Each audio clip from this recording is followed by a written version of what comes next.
लातूरमधून एक breaking news येते। लातूर जिल्ह्यामध्ये बनावट खताची विक्री उघडकीस आलेली आहे। कृषी विभागाने 260 पोती बोगस खतांचा साठा जप्त केलाय।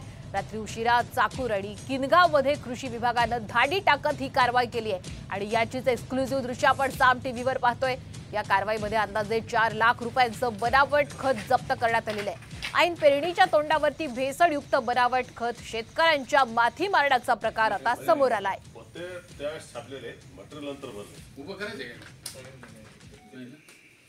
ठाकूर येथील जाधव कृषी सेवा केंद्रामध्ये सुद्धा आम्ही 210 पोते 1026 आणि 123216 हे सुद्धा आम्ही हे बनावट असल्याचं आम्हाला आढळून आलेलं आहे। या ठिकाणी आम्ही त्या खताचं आम्ही सॅम्पल काढलेलं आहे आणि यासोबतच जो एसेसियल कमोडिटी ॲक्ट आहे आणि बियाणे खत कायदा जो आहे त्या अंतर्गत आम्ही FIR फाडण्याची आम्ही कारवाई सुरू केलेली आहे।